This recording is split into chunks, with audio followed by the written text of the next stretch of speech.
nuestro orador de hoy, Hipólito Trestiger, que nos va a hablar de clases de torsión, relación de equivalencia y condiciones de estabilidad. Así que gracias, Hipólito, por hablar hoy. Muchas gracias, Franco, por la organización de esta, la invitación, y bueno, disculpas de vuelta por haber llegado un poquito tarde. Hoy voy a dar una parte, y con bastante más detalle, de una charla que di la semana pasada, que es hubo una conferencia en Sherbrooke, en honor a Thomas Brusle, con la primera persona con la que yo empecé a estudiar la relación entre condiciones de estabilidad y clases de torsión. Y bueno, desde hace 10 años que vengo pensando esencialmente en este tipo de problemas, y ahora le encontré una vuelta de tuerca y creo que hay muchas más cosas para decir. Así que primero voy a hacer un pequeño repaso de la parte histórica de la parte de clases de torsión. Sí, el setting es el usual en mis charlas, que yo voy a tomar a un álgebra de Artin.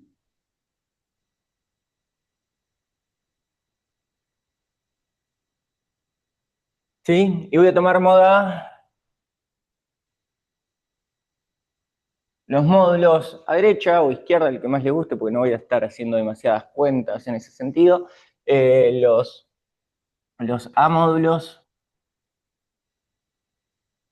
a derecha, suelo tomar, que son finitamente generados.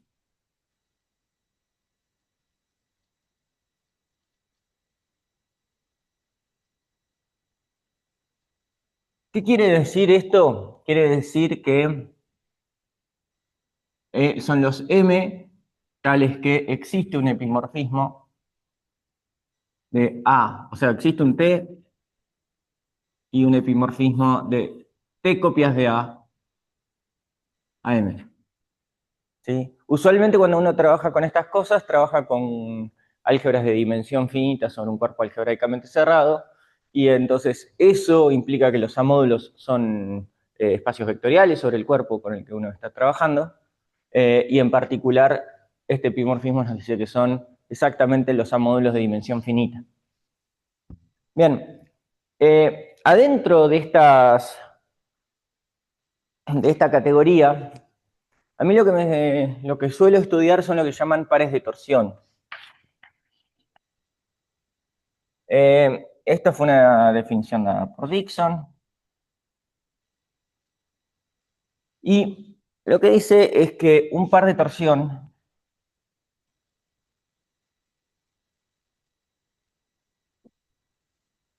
es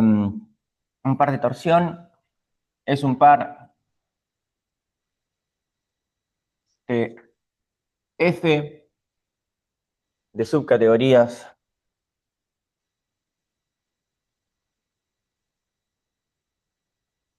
plenas de moda, tales que cumplen dos condiciones. La primera es que no hay morfismos de T a F, ¿sí? Hay morfismos no nulos de ningún objeto de T a ningún objeto de F. Y la segunda es que para todo X en moda existe una sucesión exacta corta de esta pinta,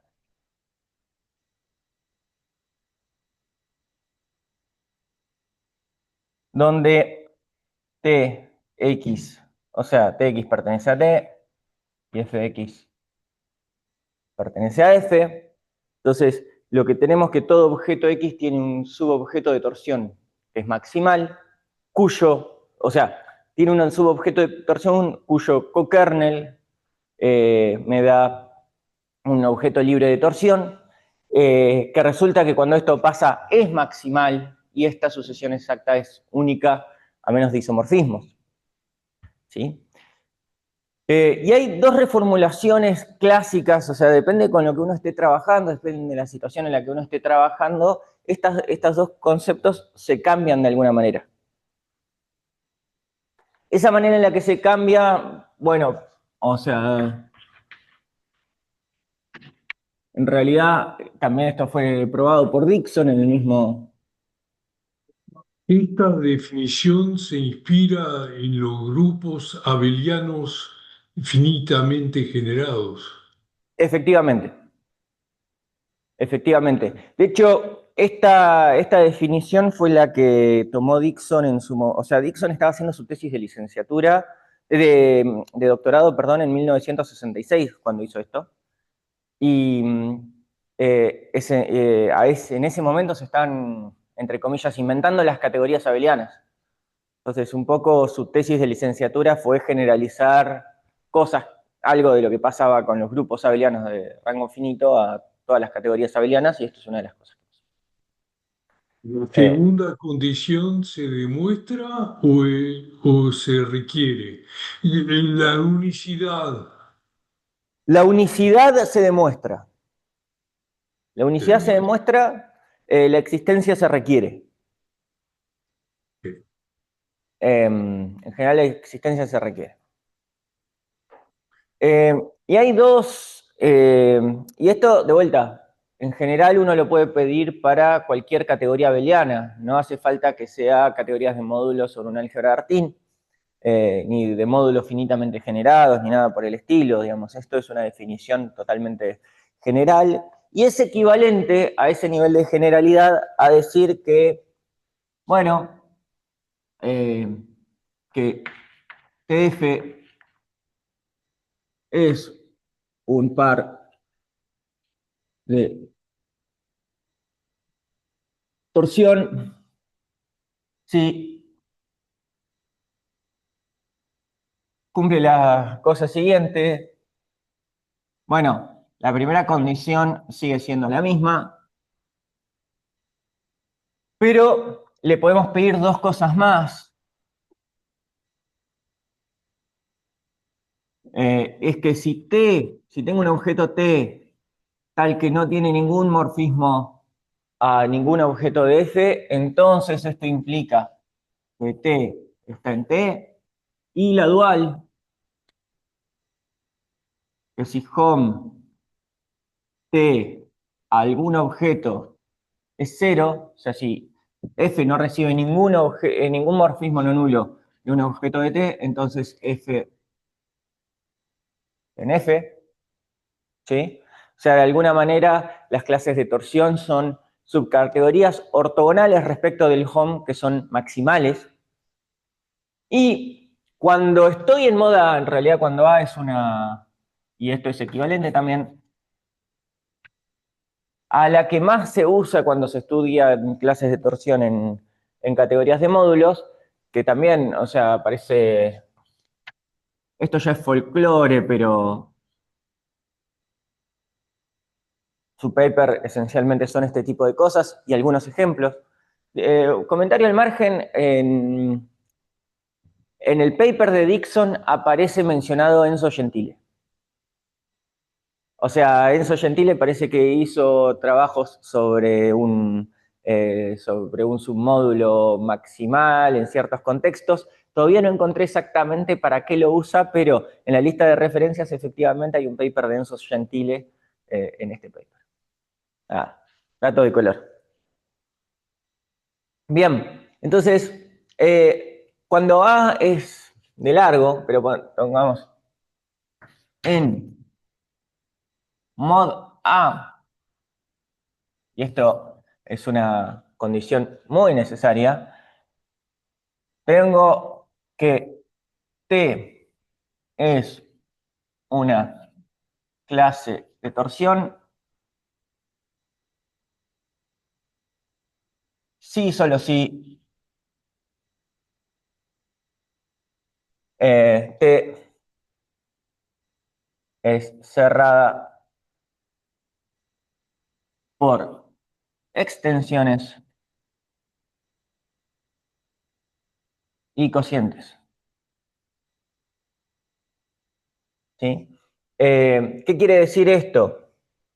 Que si yo tengo una sucesión exacta corta, L, M, N, 0 y M está, en T, esto implica que N está en T. ¿Sí? Para toda asociación, eso es que es cerrada por cocientes, y esto es cocientes. Y extensiones es que si L está en T y N está en T, entonces, o sea, el hecho de que ambos estén en T quiere decir que M está en T. ¿Ya? En este caso, y en este caso es bastante fácil encontrar cuál es, o sea, bastante fácil definir, encontrarlo es otra cosa, pero definir quién es la clase libre de torsión asociada a T va a ser efectivamente, y el par de torsión va a ser T perpendicular así. O sea, todos los objetos que no reciben ningún morfismo no nulo de parte de un objeto de T. Y lo dual vale también, ¿no? Una clase libre de torsión es exactamente una subcategoría que es cerrada por cocientes, por submódulos, perdón, y extensión. Bien, dicho esto, un corolario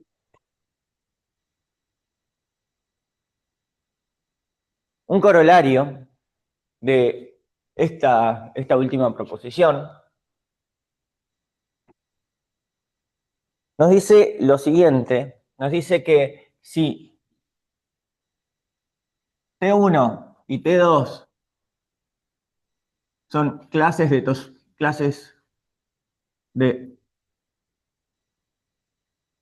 torsión, entonces T1 intersección T2 es una clase de torsión. ¿Está?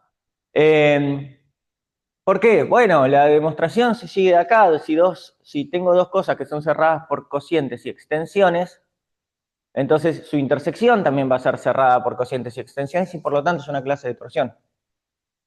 Esto me dice que si yo defino tors A, voy a decir tors A como los T adentro de A, al que T es clase de torsión.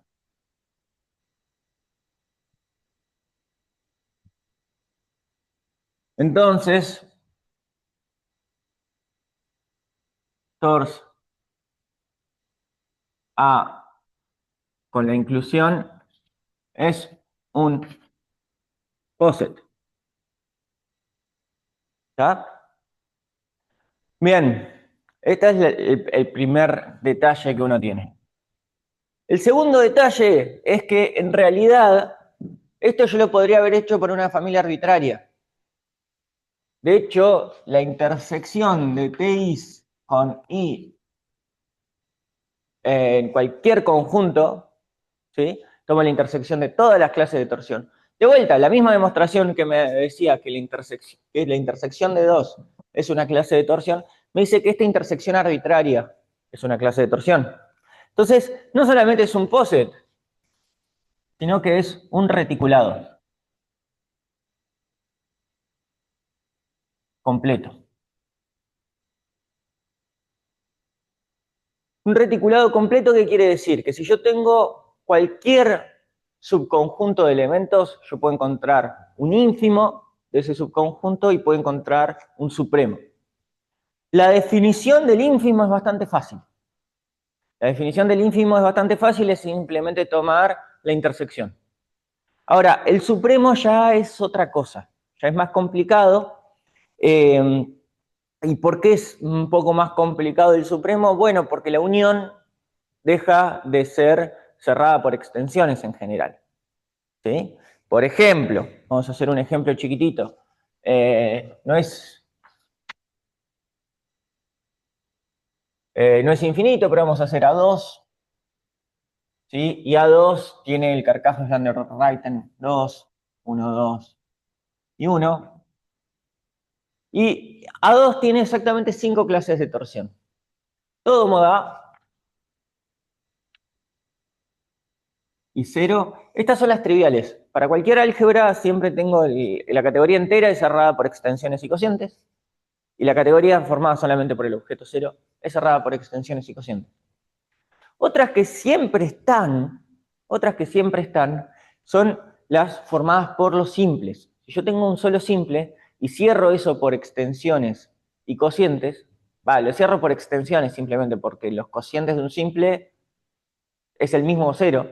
Entonces, esas siempre están. Entonces, en este caso tengo el add, ¿sí? Pero déjenme indicar solamente cuáles son los objetos indescomponibles. Ustedes cierran por sumas directas. Entonces, estas dos siempre están y claramente una no está contenida dentro de la otra. Eso nos dice el lema de Joule. Pero fíjense que, ¿qué pasa cuando yo tengo el 1, 2? Cuando tengo el 1, 2, el 1 es un cociente. Buenas. El 1 es un cociente de 1, 2, entonces tengo que 1, 2 implica que el 1 tiene que estar. ¿Está? Y entonces, estas son mis 5 clases de torsión. La otra opción era, o sea, si el 1, 2 me dice que siempre implica que siempre el 1 tiene que estar, yo no puedo tener el 2 con el 1, 2 no me da, o sea, si yo tengo el 2 y el 1, 2, entonces está el 1, entonces tengo toda la categoría de módulos. Y si está el 1 y está el 2, al ser cerrada por extensiones también tiene que estar el 1, 2. Entonces, este es el reticulado de clases de torsión de A2. Y entonces, en particular, acá vemos que la unión de dos clases de torsión no es una clase de torsión. Sin embargo, el dual de esta proposición de Dixon, son dos clases libres de torsión, lo que me dice es que las clases libres de torsión son cerradas por subobjetos y extensiones. Entonces, las clases libres de torsión van a ser un poset también, va a ser un reticulado completo, que es exactamente el dual al reticulado de clases de torsión. Entonces, lo que podemos hacer es agarrar, si queremos saber el supremo de dos clases de torsión, lo que hacemos es, tomamos sus clases libres de torsión asociadas, tomamos la intersección de eso, y esa intersección tiene una clase de torsión asociada que es exactamente el supremo de las dos clases de torsión que tomamos. ¿Sabe cómo se realiza? Otra forma de entenderlo. La clausura ante extensiones y cocientes. O sea, hay otra forma y es la forma usando los perp. Si yo tengo cualquier subcategoría X adentro de moda A, resulta que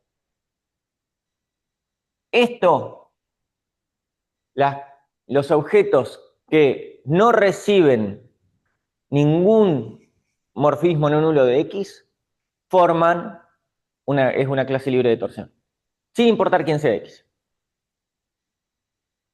Perdón, así. Esto es una clase libre de torsión. ¿Está? Esto es una clase libre de torsión. Yo no mando ningún morfismo de X a eso. Considero todos esos subobjetos, es cerrado por subobjetos y extensiones, y si yo a esto veo quién no le manda ningún subobjeto, quién no le manda ningún morfismo no nulo, obtengo una clase de torsión. Entonces ustedes pueden poner la unión acá, hacer este proceso y encontrar lo que buscan. ¿Sí? Que también son los filtrados por los cocientes de X, pero por ahora no me voy a meter ahí. ¿Está? Decime, ¿cuál Sí. sería el máximo para el subconjunto 1 y 2? Ahí sería todo moda. Sería todo moda. Claro. Sí. Sí. En el POSET lo podemos ver acá, digamos, ¿no? O sea, es el primero donde se juntan. Pero de todas formas, la respuesta moda A es un supremo. En este caso es un supremo. No va a ser siempre el supremo. Sí, no. No va Ok, a ser siempre. gracias. Este porque es un reticulado muy chiquito, tengo solamente 5 clases de torsión. O sea, de hecho, acá en este caso no es porque tenga 5, sino porque tengo simplemente dos cadenas maximales, ¿sí? Entonces, si yo tomo un elemento de una cadena, tomo otro elemento de la otra, el primer lugar que se van a juntar va a ser, de hecho, el máximo. Por más que las cadenas sean infinitas, por ejemplo. Eso pasa con Kronecker. Pero, bueno, nada, en general puede ser bastante más chico. En general puede ser bastante más chico. Bien.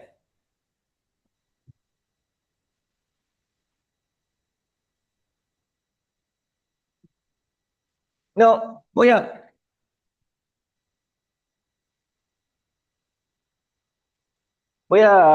antes de pasar al próximo pizarrón, quiero mostrar algo y que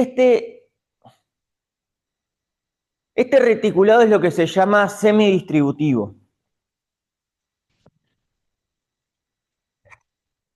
¿Qué quiere decir semidistributivo? Bueno, la distributividad la conocemos en general que si X, el ínfimo de X con el supremo de Y, Z, la distributividad nos dice que esto es el supremo de X ínfimo Y con X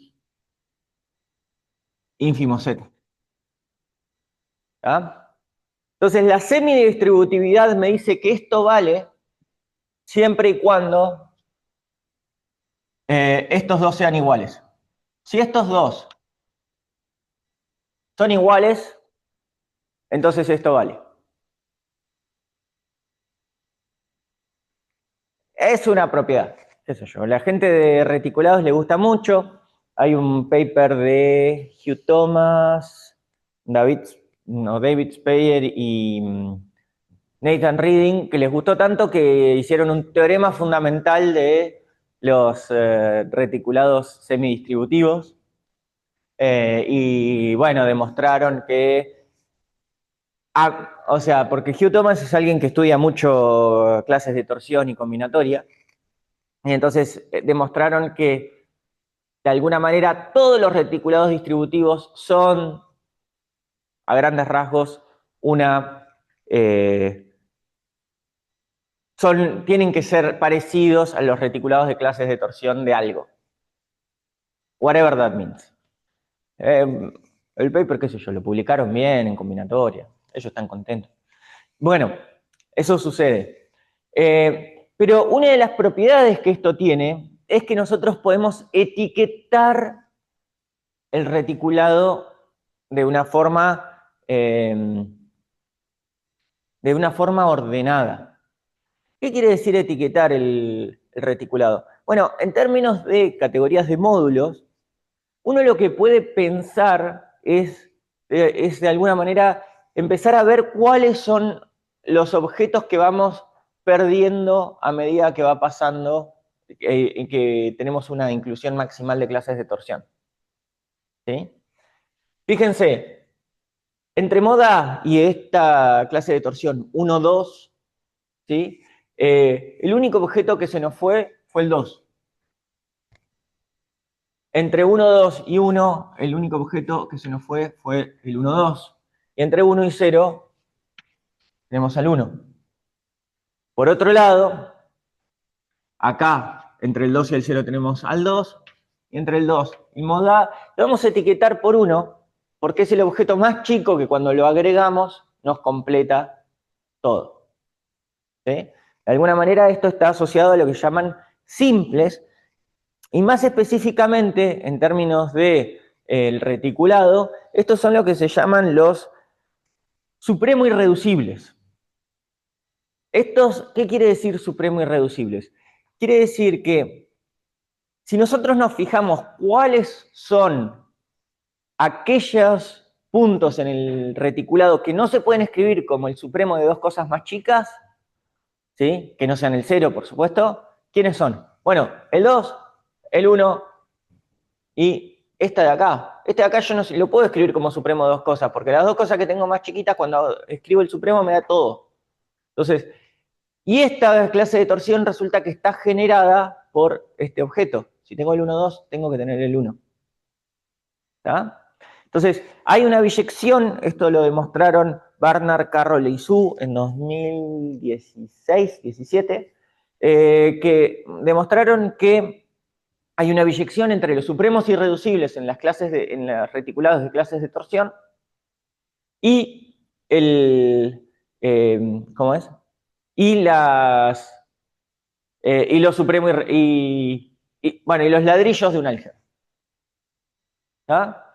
Un ladrillo, B, es un ladrillo.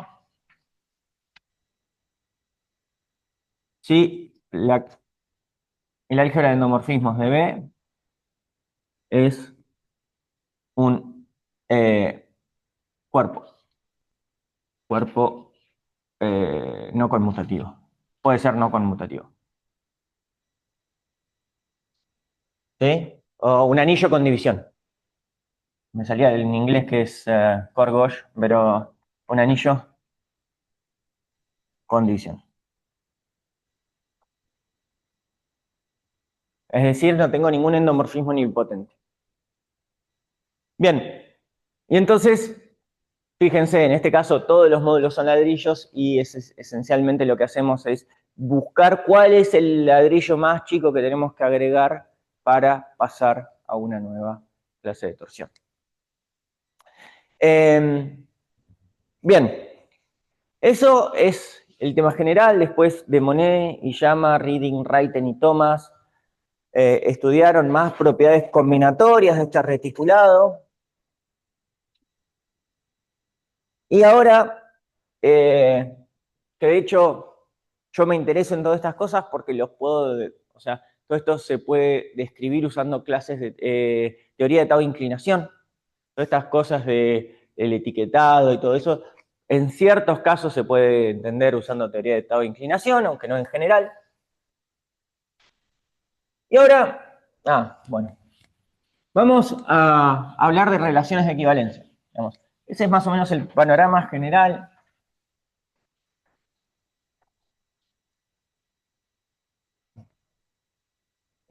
Y déjenme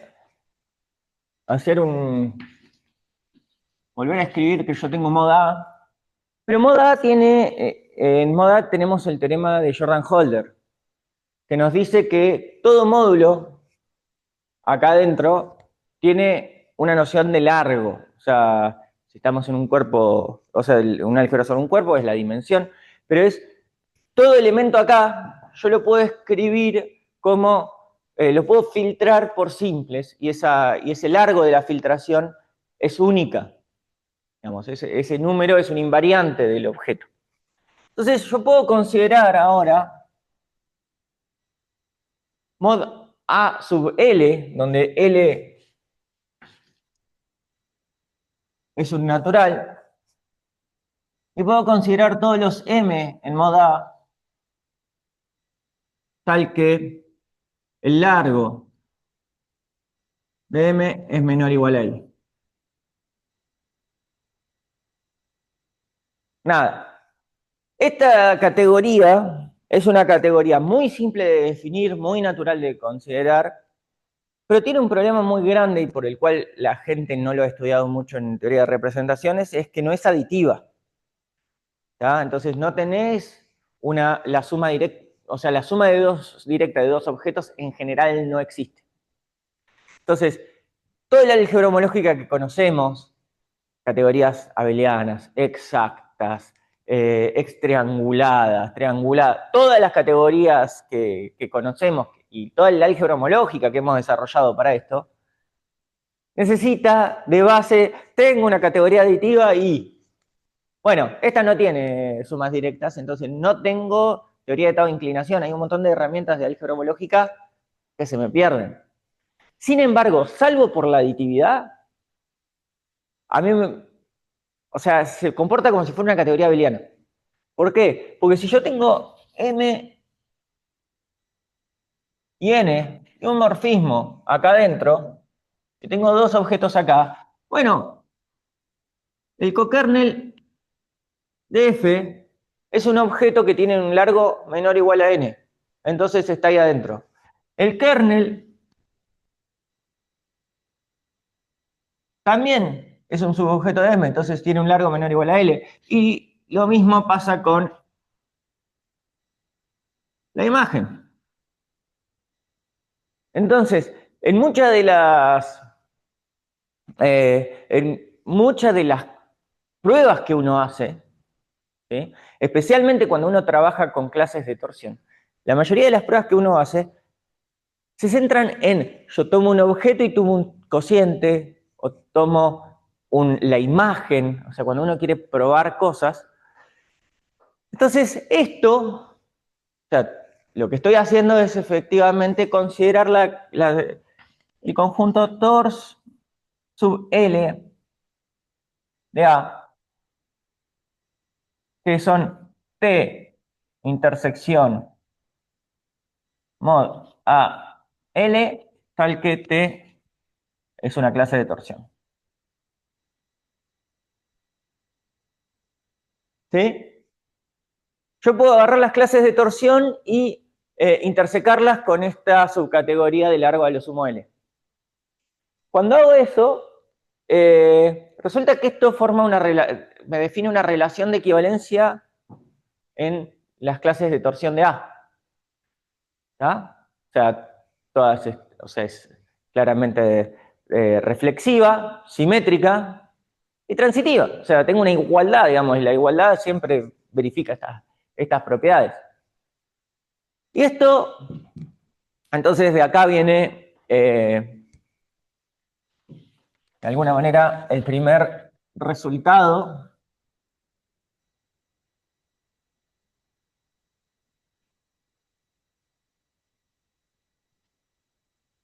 El primer resultado que tengo es que tors sub L de A es un reticulado completo y semidistributivo para toda álgebra A y para toda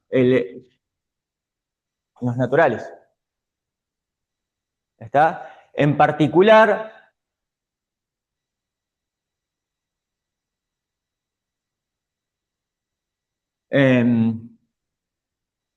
tors sub LA admite un etiquetado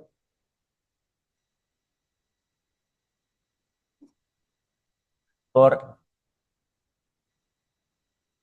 ladrillos de largo a lo sumo L. O sea, efectivamente todos los resultados, o sea, los resultados más importantes que valían para todas las clases de torsión, valen también para las clases de torsión adentro de esta subcategoría.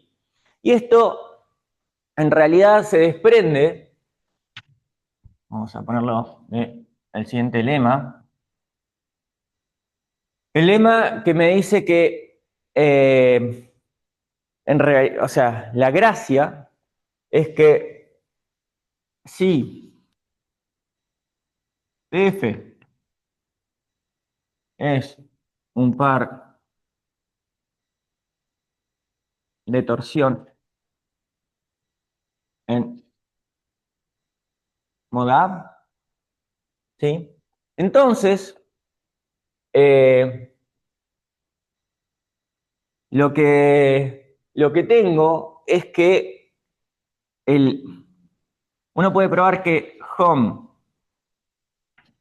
T, F, o sea, y si tengo un T en mod A sub L, ¿sí?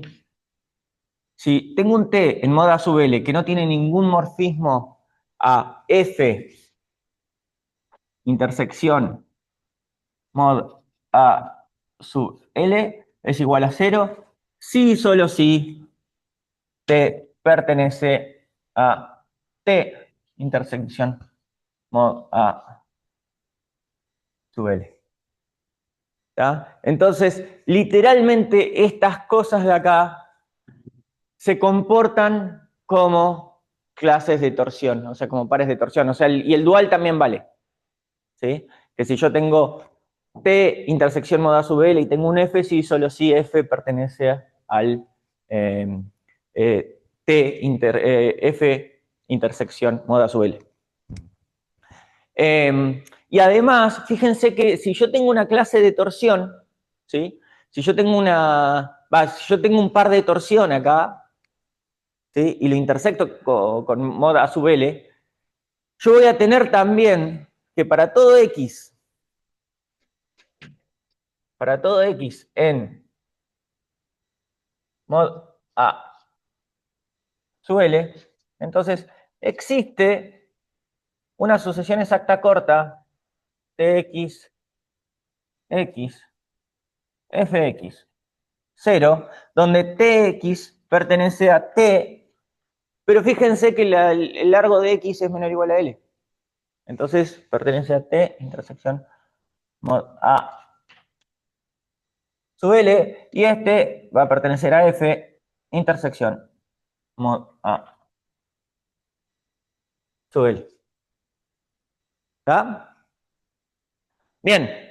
Entonces, de alguna manera, realmente toda la teoría de clases de torsión se puede hacer también sobre esta subcategoría, que lo que sí no tenemos son biyecciones con objetos tau inclinantes o cosas así, porque todo eso se define usando álgebra homológica, y acá la álgebra homológica, al menos por ahora, no la tenemos. ¿Sí? No tenemos, o no la tengo yo al menos. Capaz alguien la conoce.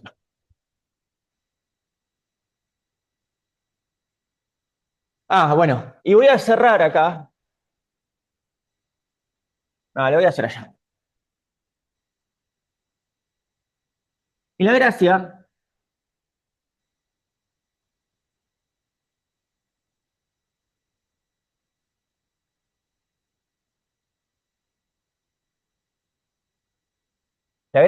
es que en el caso de, bueno, además uno puede probar que si tengo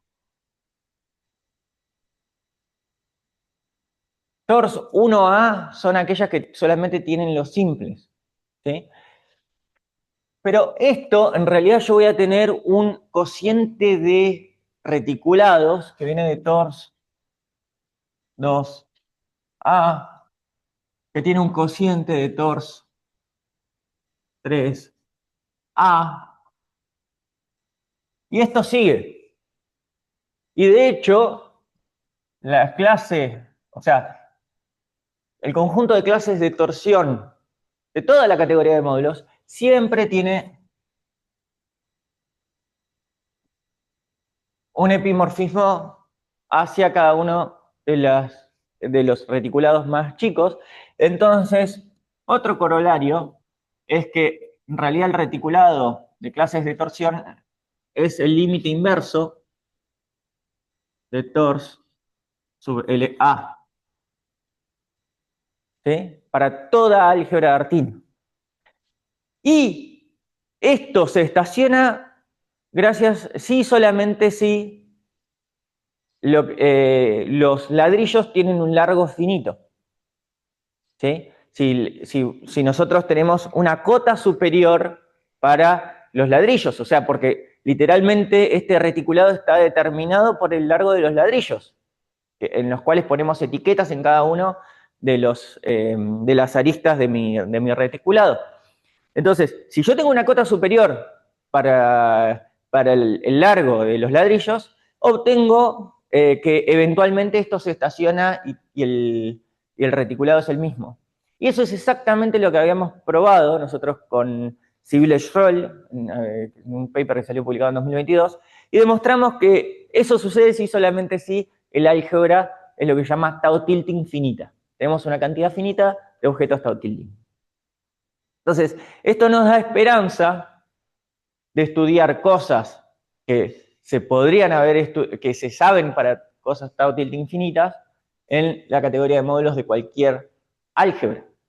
¿Por qué? Y porque si tenemos algo para reticulados finitos, lo podemos hacer para cada uno de estos reticulados y tomar el límite y deducir cosas acá. ¿Ya? ¿Qué hora es? ¿Cuánto? 10 y 5. Bien. Entonces, nada más. Voy a comentar por qué yo me interesé a esto, y la razón tiene que ver con condiciones de estabilidad.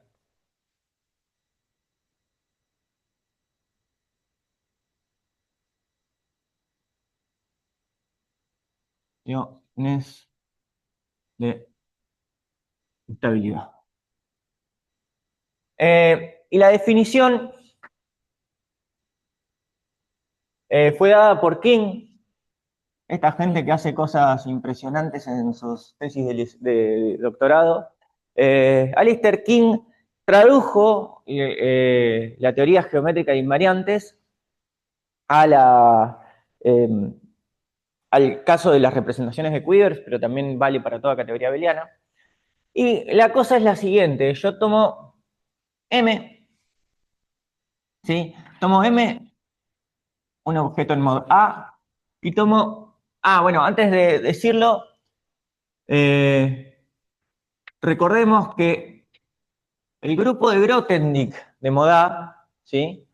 Que es lo que cuenta es cuántas veces aparece cada uno de los... no, el grupo de Grothendieck se define de una cierta forma. Esto es isomorfo a Z a la n. Y este es isomorfo a Z a la n, donde la clase, o sea, el teorema de Jordan-Holder me da un isomorfismo explícito, donde la clase del simple n lo llevo al EI, digamos, al vector de la canónico, iésimo vector canónico de la base canónica. Iésimo vector de la base canónica de Zn. Y con este vector lo que hace es que cuando yo tomo la clase de M, para cualquier M acá, lo que hace es contar cuántas veces aparece cada uno de los SI en una cadena de composición. Que por el teorema de Jordan-Holder sabemos que siempre aparece la misma cantidad de veces. A Entonces, veces aparece en el cociente, claro, en como una función. subcociente, claro. En el Sí. multiconjunto que aparece, digamos. Si yo tomo la sucesión de composición, cada uno de los cocientes es simple, y cuántas aparece S1, cuántas S2, y eso me da el vector Zn. Bien, voy a tomar un módulo en M, en modo A, ¿sí? Y voy a tomar un vector B que está en Rn. Entonces yo digo que M es B semi estable si dos cosas se cumplen. La primera es que el producto interno canónico de B con este vector, o sea, tomo la clase de M, dijimos está en el grupo de Grothendieck de A, y yo lo puedo ver adentro de Zn usando este isomorfismo canónico.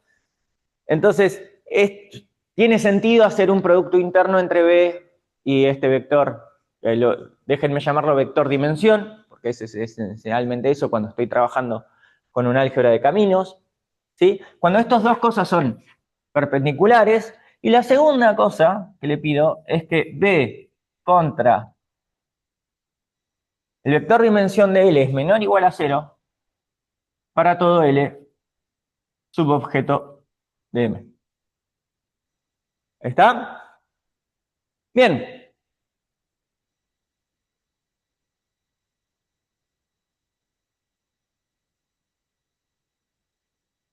La idea con esto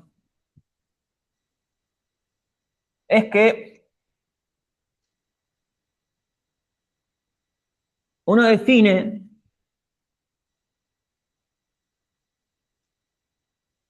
uno define el espacio de estabilidad de M como los ve en Rn, tal que M es B semi-estable. ¿Sí? Yo puedo definir eso.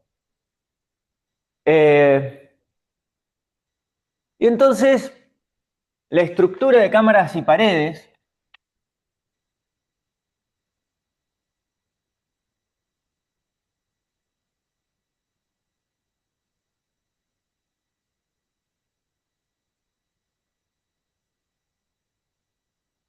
de A se define, déjenme llamarlo de frac A, ¿sí? Es, de alguna manera, Rn junto con todas el conjunto de los espacios de estabilidad de M, tal que M es distinto de 0.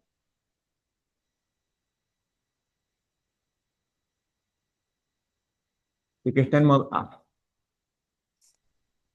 ¿Sí? Bien. Entonces, uno tiene eso y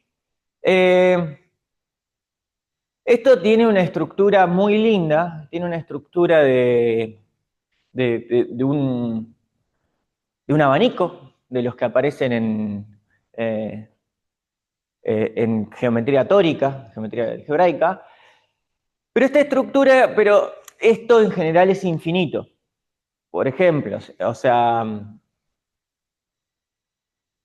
bueno, déjenme hacer la definición. No, vamos a hacer el ejemplo. Vamos a tomar.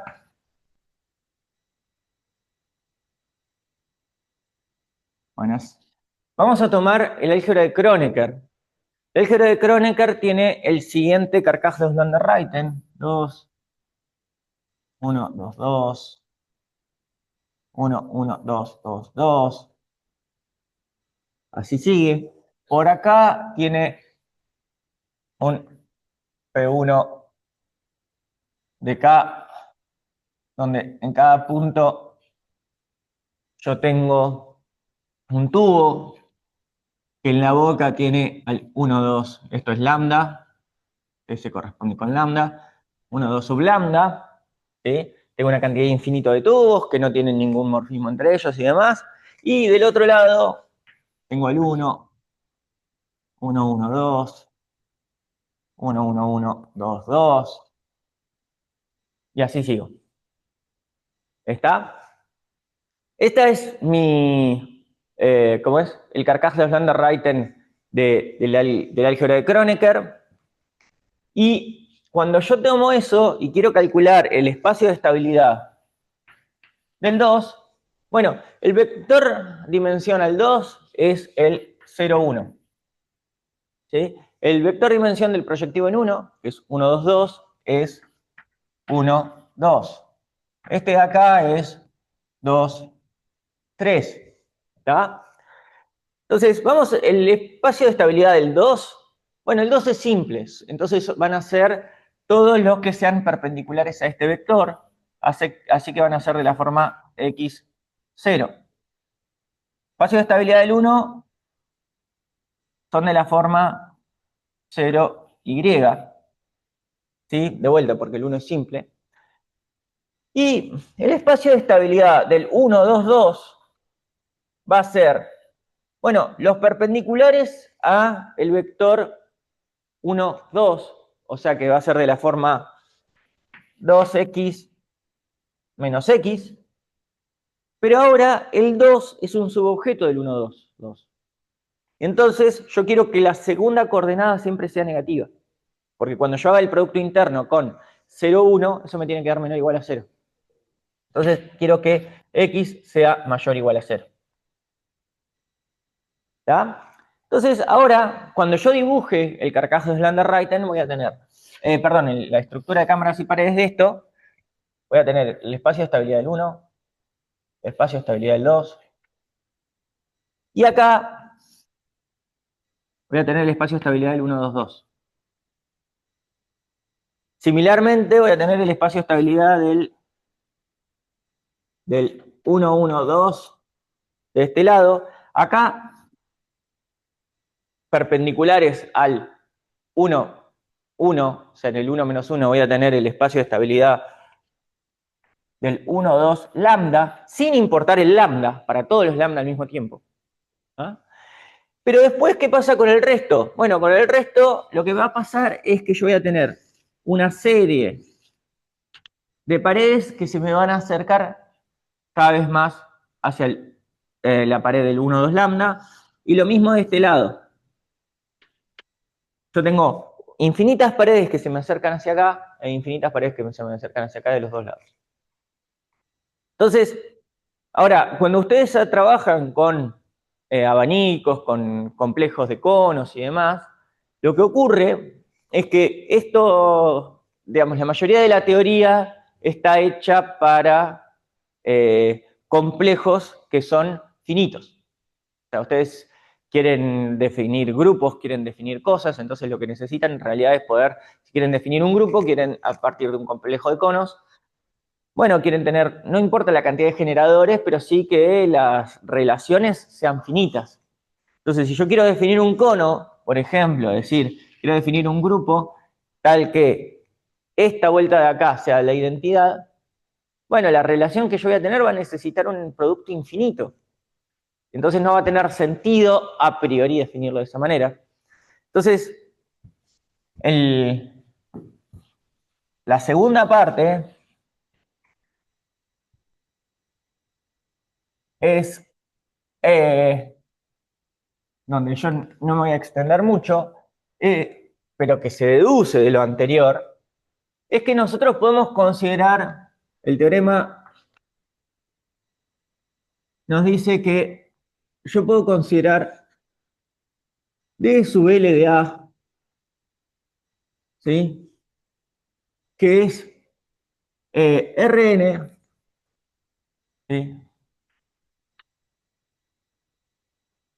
Y junto con el conjunto de espacios de estabilidad de M, tal que M pertenece a mod A sub L. ¿Está?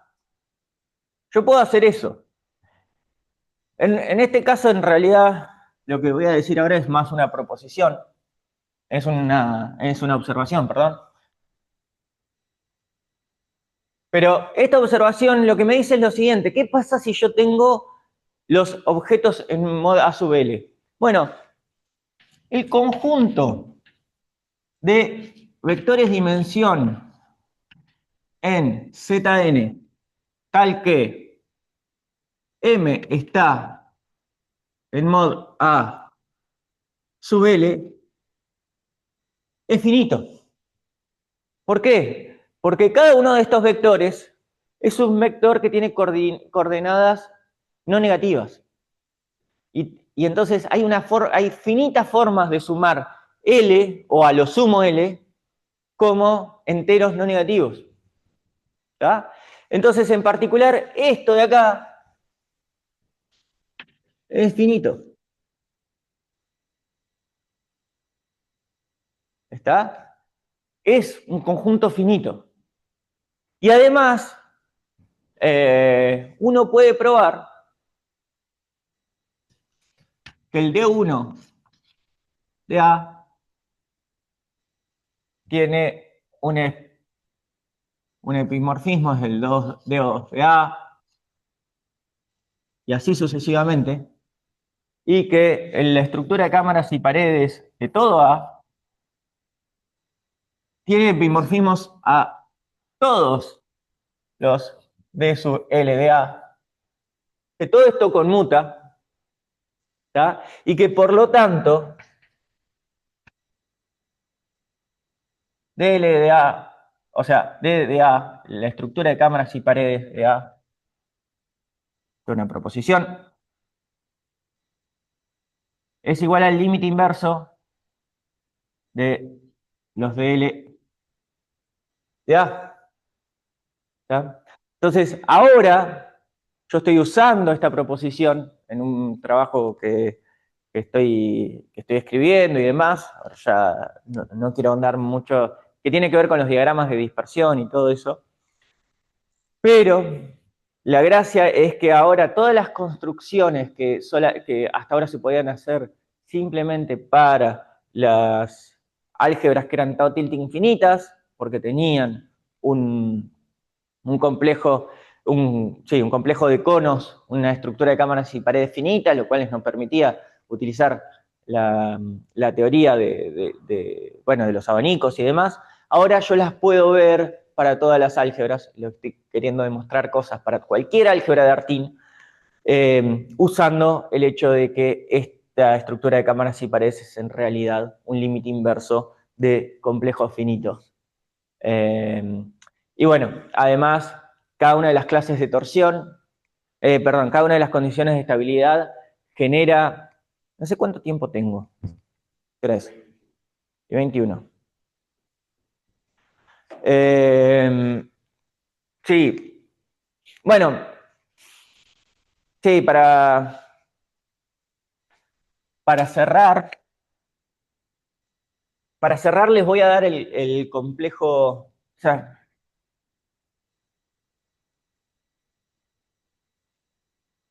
déjenme cerrar uniendo las dos cosas.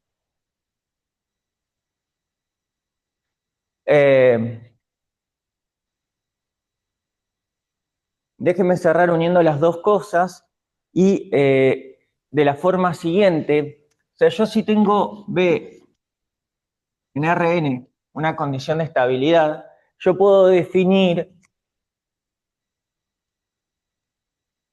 dos clases de torsión asociadas a B, ¿sí? Una chiquita, una grande, donde estos son los M en mod A, tales que eh, el producto interno de B contra N es mayor o igual a 0 para todo cociente N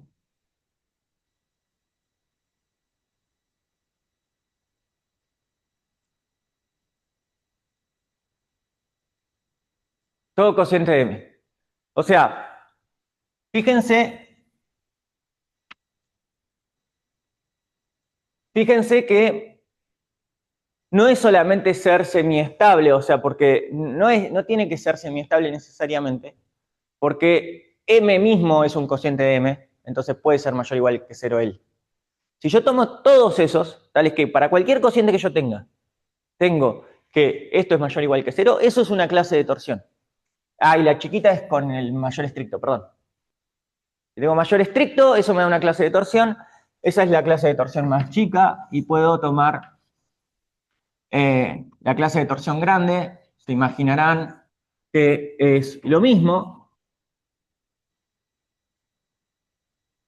tal que esto es mayor o igual a 0 para todo cociente n de m. Y entonces, toda condición de estabilidad me da dos clases de torsión. Y yo voy a decir que en realidad esta noción la definió Asai de vuelta para la categoría de módulos y las condiciones de estabilidad sobre todas las categorías de módulos, pero podemos tomar una definición que es decir que B y B' son L, TF equivalentes si P sub B es igual a intersección mod A L, ¿sí? Es igual a B' intersección mod A L y T barra B intersección mod A L es igual a T barra B' intersección mod A sub L. Y resulta que esto define una relación de equivalencia y cada proposición, cada relación de equivalencia, cada clase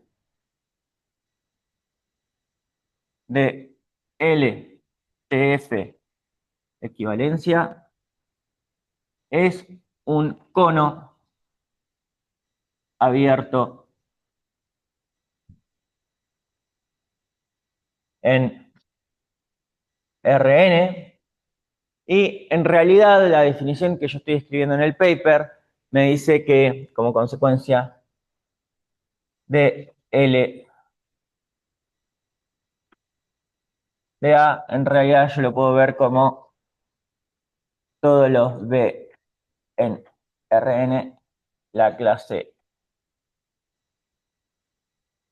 vamos a llamarla B barra, donde esta es la LTF clase de equivalencia. Y el resultado que me permite construir un montón de cosas y relacionarlo con los ladrillos, nuevamente, es que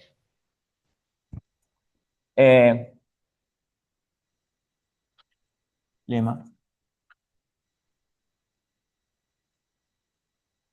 dice que B y B' son LTF equivalentes si y solo si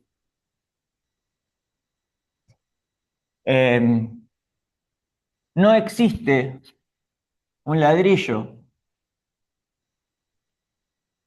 B en mod A L tal que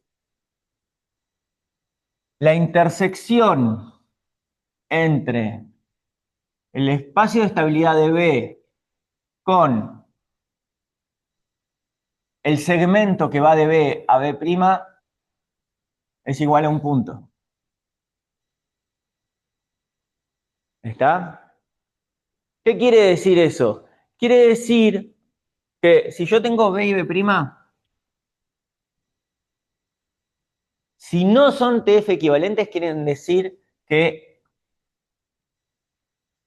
o sea, yo tengo este segmento acá, decir que existe un ladrillo B, tal es que tengo que atravesar lo que se llama la pared generada por P.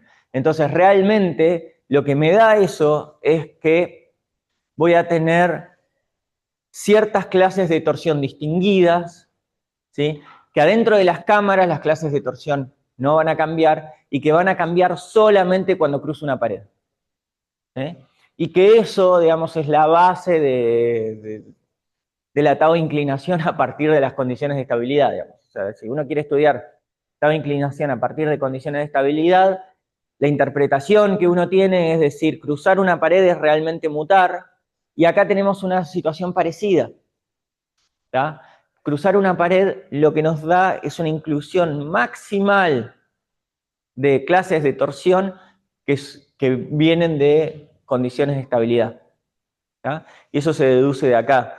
De vuelta, hay un montón de cosas de paralelismos y de generalizaciones que se pueden encontrar para esta subcategoría mod A sub L, pero el grave problema que tenemos es que no tenemos álgebra homológica, no tenemos teoría de atado de inclinación, entonces no se pueden generalizar todos los resultados, pero la gracia es que esto nos da evidencia de que eso existe. Bueno, y con eso quería cerrar hoy. Muchas gracias.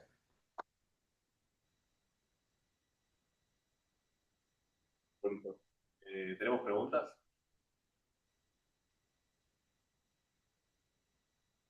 Tenía una pregunta. Sí. ¿Tenías el límite verso antes de la clasificación? ¿El límite morfismo de qué era? De reticulados. ¿Y este de acá? Son morfismos de complejos de conos, de abanicos. Okay. O sea, eso.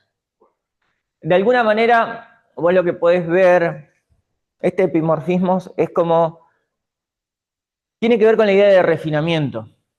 O sea, la idea de que vos tenés un cono y vos vas a querer, por ejemplo, vamos a hacer el caso ¿cómo es? Las condiciones de estabilidad de Kronecker. Este es de sub 1 de A, ¿sí? Tenemos solamente las condiciones de estabilidad del 1, o sea, los espacios de estabilidad del 1 y el 2, porque son los únicos que tienen largo a lo sumo 1, lo simple. Ahora, si incorporás los que tienen largo 2, incorporaste de repente todos los elementos en las bocas del tubo, todos los 1, 2 lambda. Entonces, estás incorporando esto acá, que es de 1, 2, sub lambda, para todo lambda, pero la idea es que el incorporar esta recta divide esta cámara de forma coherente, digamos. O sea, no te rompe la estructura de cono, sino que lo que tenés es un cono más fino, porque las cámaras son más chiquitas. Todos los conos que tenías antes siguen siendo conos acá, pero ahora tenés más conos. ¿Tá? En realidad, no es que siguen siendo conos, son uniones de conos de cuando vos agregás más paredes. ¿Tá? Y bueno, y en este caso, para llegar a aquello, y esto es literalmente lo que uno hace cuando dibuja, digamos. O sea, nosotros vamos dibujando línea por línea. Entonces, esto te dice una forma explícita de ir ordenándote. Ahora, ponemos los de dimensión 1, los de dimensión 2, los de dimensión 3, ya, este acá, ya, este acá. Los de dimensión 4 están acá adentro. No dibujas nada. Dimensión 5, de acá y acá. Dimensión 7.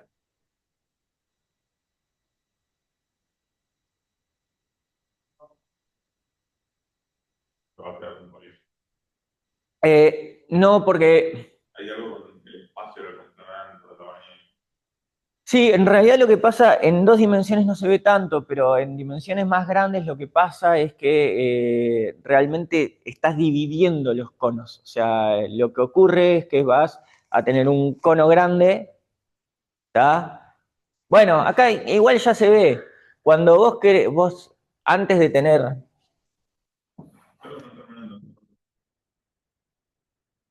¿Eh? Claro, es el cono, digamos, es la estructura de cono. O sea, es un refinamiento. Pero el tema es que después vos le vas a poner un grupo. O sea, la gracia es que asociado, o sea, la gracia es que asociado a todo cono, a todo complejo de conos finito, yo puedo asignarle un grupo finito, que se llama el grupo de imagen, que fue introducido por Iguz y Torov. Entonces, ese grupo de imagen depende de este cono. Entonces, si yo tengo una subdivisión de un cono, el grupo ¿cómo es? Del complejo subdividido se proyecta arriba del cono del complejo sin dividir, del complejo original. ¿Sí? Porque voy a tener más, o sea, porque yo voy a tener un generador por cada cono, por cada pared. Entonces, si tengo más paredes, tengo más generadores. Entonces, tengo un epimorfismo natural de grupos. Entonces, lo que voy a definir en realidad es que el grupo de imagen de cualquier álgebra A, y ahí sí va a ser literalmente el límite inverso de los G sub L de A. ¿Por qué? Porque yo tengo como, en el caso de del reticulado de clases de torsión, voy a tener literalmente un epimorfismo de un L más grande a un L más chiquito. Y entonces puedo definir finalmente, como eso. Y esto es una definición. Y el hecho de que, y esto estaba definido solamente para álgebras tau tilde infinitas, el hecho de que esto coincida con las construcciones existentes, tiene que ver con la demostración, con este teorema que tenemos con Civile, de que esto está determinado totalmente por los ladrillos. Entonces, si tenés una cota superior para los ladrillos, es que sos tau tilde infinita, y tenés exactamente que este límite en algún momento se estaciona y obtenés el caso original.